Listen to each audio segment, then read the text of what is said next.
O Império Russo, a União Soviética, gigantes territoriais que se expandiram em todas as direções a partir da capital, Moscou. Com o aumento do poder e território russos, vários povos não russos tornaram-se súditos da Rússia.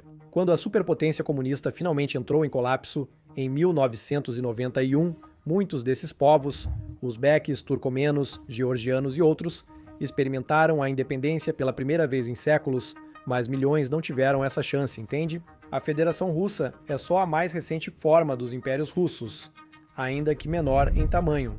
A Federação Russa de hoje, assim como os impérios anteriores, é como uma caixa com todas essas repúblicas encaixotadas dentro dela. Você talvez já tenha ouvido o termo prisão de nações para o Império Russo, criado por Vladimir Lenin, fundador da URSS, que defendia mais descentralização para os diversos povos do Império Russo. O colapso do czarismo em 1917 criou várias nações de curta duração, rapidamente reabsorvidas após a vitória do Exército Vermelho na Guerra Civil Russa. No entanto, Lenin foi rápido em conceder às nações reconquistadas alguma forma de autonomia dentro das fronteiras da nova URSS, estabelecendo novas repúblicas dentro da União. A situação se complica porque Lenin criou repúblicas autônomas dentro de outras repúblicas no país, para muitas das 190 etnias não russas do país. E adivinha só, elas ainda existem hoje, como pequenas bonecas russas dentro da grande boneca russa do Kremlin. Mas como a Rússia se tornou tão grande e diversa? Resumindo rapidamente, as raízes do Estado russo podem ser rastreadas até o Estado medieval da Rus de Kiev, o primeiro Estado eslavo oriental unificado que surgiu no século IX. 4 séculos depois, o Império Mongol invadiu a Rus de Kiev, subjugando a nação já dividida por 2 séculos, durante os quais os mongóis governaram. Gradualmente, o Principado de Moscou tornou-se o mais poderoso entre vários principados. Por sua localização estratégica e habilidade política com os mongóis, eles expandiram suas fronteiras e influência gradualmente, especialmente sob Ivan o Grande, crescendo de apenas isso em 1300 para isso em 1533, anexando a maioria dos outros principados ao seu redor. Eles derrotaram e declararam independência do domínio mongol, lançando as bases para o czarado da Rússia em 1547. Isso marcou o início da transformação da Rússia em império multiétnico e multirreligioso. De 1550 a 1700, a Rússia cresceu em média 14.000 milhas quadradas por ano devido às campanhas militares desde o início. A conquista dos Khanatos de Kazan e Astrakhan trouxe o rio Volga ao controle russo, garantindo as fronteiras orientais da Rússia e abrindo rotas comerciais para a Pérsia e o Oriente Médio, e iniciou o avanço russo para a Sibéria. A elite política russa promoveu a colonização da Sibéria como um meio de transformar o Tsarado da Rússia em uma potência econômica internacional, possibilitada pela exploração dos recursos da Sibéria. Sem falar em não ficar para trás das potências europeias ocupadas colonizando o Novo Mundo. Devido à localização geográfica, os russos só conseguiram construir assentamentos além dos Urais, alcançando a costa do Pacífico em 1639. Ao contrário das potências europeias, que agiram para beneficiar a Rússia, a Sibéria foi totalmente integrada ao território russo, não apenas convertida em colônias. Com seus líderes podendo manter o controle de suas terras se reconhecessem o domínio russo ao incorporar a Sibéria à Rússia. Assim, a Rússia manteve o controle da região por séculos, enquanto outras potências europeias perderam suas colônias ao longo do tempo. Depois, ocorreu a Guerra dos 13 Anos, com a comunidade polaco-lituana, que conquistou partes da Ucrânia e Bielorrússia, e a Grande Guerra do Norte contra a Suécia, onde eles conquistaram os territórios da Estônia, Livônia e parte da Carélia. Antes que você percebesse, a Rússia passou disso em 1500 para isso em 1700. O Tsarado foi reformado no Império Russo, que, após várias guerras, anexou a Finlândia, partes da Polônia e terras próximas ao Mar Negro dos otomanos. Pelos mesmos motivos da colonização da Sibéria, avançaram na Ásia Central, conquistando mais territórios, tornando o Império Russo o terceiro maior da história, cobrindo uma área de aproximadamente 8,8 milhões de milhas quadradas, com uma população de mais de 125 milhões de pessoas, sendo superado apenas pelos impérios britânico e mongol. Essa foi, em grande parte, a extensão territorial da Rússia em seu auge, e após o colapso do império, logo se tornou a URSS em 1922. Após a Guerra Civil, herdou a maior parte dessas terras. Esta é a história de como a Rússia ficou tão grande e diversa. Mas como manteve isso é outra questão.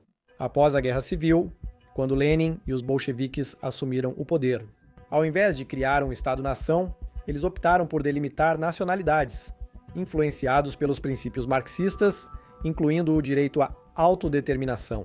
Ele via o apoio à autodeterminação das nacionalidades oprimidas, como forma de enfraquecer potências imperialistas e impulsionar a Revolução Global.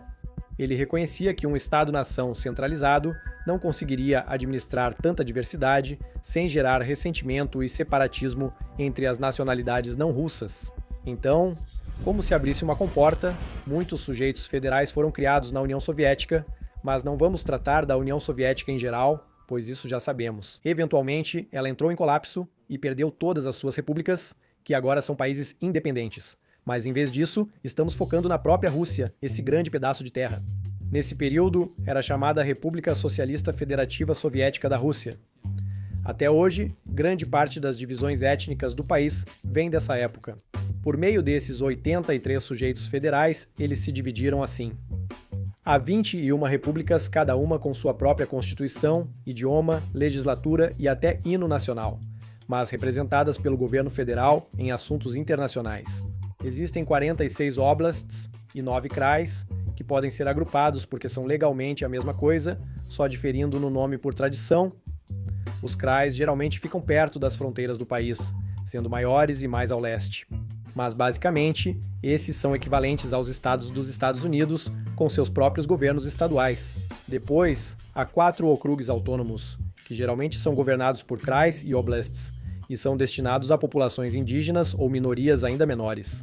A autonomia deles foi criada para proteger os direitos e o sustento dessas comunidades. Há também os oblasts autônomos.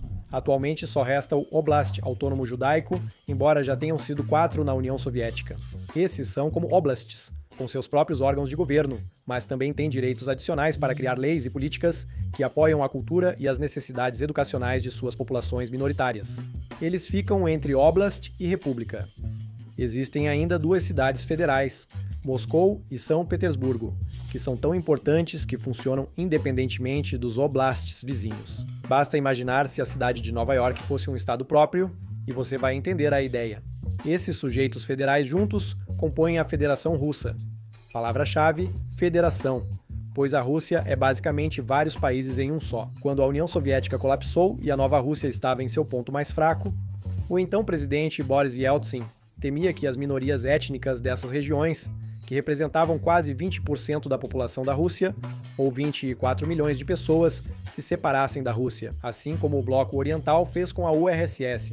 Por isso ele disse às regiões da Rússia: tomem tanta soberania quanto conseguirem engolir.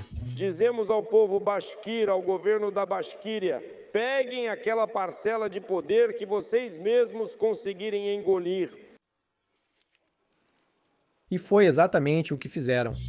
Aproveitando a instabilidade da Rússia, conquistaram mais poder sobre recursos naturais, a aplicação da lei e até aspectos das relações exteriores e econômicas. Isso durou até Putin ser eleito. Respeitar e proteger os direitos e liberdades do ser humano e do cidadão. Mais ou menos como. A transição de Lenin para Stalin como líder da União Soviética marcou uma mudança significativa em direção a uma maior centralização, russificação e repressão das identidades nacionais e da autonomia. O mesmo aconteceu sob Putin. No início do primeiro mandato, Putin criou 7 grandes distritos que compunham toda a federação. Para monitorar a consistência entre leis federais e regionais e garantir controle governamental sobre as agências locais, ele mudou o sistema. Antes, governadores regionais eram eleitos, agora são escolhidos diretamente pelo Kremlin. Mesmo assim, ele não pode tirar a singularidade de cada república, e é nisso que quero focar. Nas 21 repúblicas. Ou melhor, apenas algumas delas, as que eu achei mais interessantes, as que vão mostrar o quão diversa a Rússia é, começando pela que tem a maior população de todas, com 4,1 milhões de pessoas. Bashkortostão é o lar do povo indígena Bashkir. Embora praticamente todos falem russo, eles também falam Bashkir, uma língua turcomana. Nós, Eubekir Olatai, filha de mães malaias. Embora pensemos na Rússia como terra do cristianismo ortodoxo, esse povo e várias outras repúblicas seguem o Islã atualmente. A terra da Bashkortostan é um dos territórios mais ricos em minerais da Rússia, sendo crucial por abrigar grande parte das reservas de petróleo do país. A República é um dos principais locais de extração, fornecendo 17% da gasolina do país e 15% do seu diesel. Por isso, Bashkortostan foi reconhecida como a república de menor risco econômico. Mas não é apenas o petróleo que a faz tão valiosa. Existem mais de 13 mil rios na república, muitos integrando o sistema de transporte fluvial de águas profundas da Rússia europeia, com acesso aos portos dos mares Báltico e Negro. Mais de um terço do território, cerca de 62 mil quilômetros quadrados, possui áreas florestais. Embora isso não seja único, sua relevância é: as florestas da Bashquíria concentram as áreas mais extensas de vegetação melífera do país. Então, como você pode imaginar, a República é famosa por suas tradições de apicultura e produz um dos melhores méis da Rússia e do mundo. Reconhecido internacionalmente pela qualidade e sabores únicos, graças à flora diversificada da região. Se fôssemos um pouco para sudoeste de Bashkortostan, agora nos encontraríamos na República da Calmúquia. Essa é uma situação curiosa, porque a Calmúquia é lar dos calmucos, que são de origem mongol, tornando-os o único povo europeu de origem mongol. E como sabemos sobre os mongóis, a principal religião deles é o budismo, e o mesmo vale para os calmucos. Isso mesmo, a Calmúquia é o único lugar em toda a Europa onde o budismo também é a religião principal. A República da Calmúquia é uma das poucas regiões onde tulipas crescem naturalmente em terras intocadas. Então, quando eles têm o Festival Anual das Tulipas em abril, é tão colorido quanto cultural. Um dos ex-presidentes da República da Calmúquia foi Kirsan Ilyumzhinov, que liderou de 1993 a 2010, e ele também foi presidente da FIDE, o órgão internacional que governa o xadrez, de 1995 a 2018, dada a sua paixão pelo jogo. A cidade de Ilista, que é a capital da Calmúquia, sediou a 33ª Olimpíada de Xadrez em 1998, para a qual foi construído um complexo inteiro, com tema de xadrez chamado Cidade do Xadrez. Assim como o Campeonato Mundial em 2006, o xadrez se enraizou na cultura da República e virou passatempo nacional. Em certo período, aulas de xadrez foram obrigatórias nas escolas. Essas características únicas tornam a Calmúquia um dos lugares mais interessantes da Europa. Vamos sair da Europa por um momento e ir direto para o extremo oposto da Rússia, especialmente aqui. A República Sakha, ou Yakutia, localizada na região do extremo oriente russo. Tudo isso é apenas uma república, acredite se quiser. Com quase 1,2 milhão de milhas quadradas, é a maior entidade política, que não é um país independente.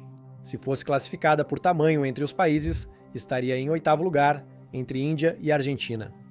Como você pode imaginar, é uma região extremamente fria. Sakha é famosa pela cordilheira de Verkhoyansk, a região mais fria do hemisfério norte, onde ocorreram algumas das menores temperaturas naturais já registradas. Uma de suas cidades, Oymyakon, é o assentamento humano permanentemente habitado mais frio da Terra, com uma temperatura média no inverno de menos 58 graus Fahrenheit, quase 40% de Sakha está acima do Círculo Polar Ártico e toda a área é coberta por permafrost. Como pode ver, grande parte do território desta república é desabitada ou pouco povoada. Ainda assim, apesar disso, sua capital, Yakutsk, é a cidade grande mais fria do mundo, com uma temperatura média anual de 17 graus. Os habitantes daqui são chamados Yakutos, um grupo étnico túrquico do norte da Sibéria. Falam Yakuto, uma língua também túrquica. Curiosamente, a língua Yakuta se diferencia das demais túrquicas por ter vocabulário de origem desconhecida. Apesar do frio, a Yakutia é um lugar acolhedor e vibrante, ao menos figurativamente. O povo Yakuto celebra o Ano Novo 2 vezes, uma no inverno, como todo mundo, e outra durante o solstício de verão, para celebrar o renascimento da natureza após o inverno e o triunfo da vida. Eles têm um festival inteiro para isso, chamado Yejak, onde há rituais nacionais yakutos, cerimônias, danças folclóricas, corridas de cavalos, música, culinária típica e competições de esportes tradicionais yakutos. Fora das tradições culturais em Yakutsk, a cidade desenvolve uma indústria cinematográfica crescente, reconhecida internacionalmente por seu estilo único e representação da República e seu povo, sendo chamada de Sakha-Wood. Voltando todo o caminho para o oeste, através da Rússia, situada ao longo do Mar Cáspio e à direita da República Chechena, que, aliás, é a república mais problemática e difícil de controlar da Rússia, a OFF. Mas isso é tema para outro vídeo.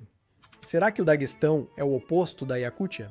Este é um dos lugares mais quentes da Rússia e a república mais diversa, com população de apenas 3,1 milhões. Existem mais de 30 grupos étnicos e 81 nacionalidades com 14 idiomas oficiais também. No Daguestão, devido à sua proximidade com o Oriente Médio, uma grande parte da população, 83%, é islâmica. O nome Daguestão é uma mistura de turco e persa, significando terra das montanhas, o que é definitivamente verdade.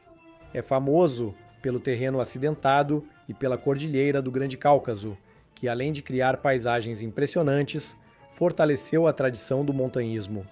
Porém, talvez as artes marciais sejam o esporte mais famoso aqui. Apesar do pequeno tamanho da república, vários lutadores de nível mundial saíram de lá, como Khabib Nurmagomedov e Islam Makhachev, só para citar alguns. Uma de suas cidades, Derbent, afirma ser a cidade mais antiga da Rússia, com documentação histórica que remonta ao século VIII a.C., tornando-a uma das cidades continuamente habitadas mais antigas do mundo. No geral, realmente todas as repúblicas da Rússia são únicas, de uma forma ou de outra. Muitas delas até querem ser um país independente por causa disso também, e como resultado, basicamente todas elas já tiveram movimentos separatistas.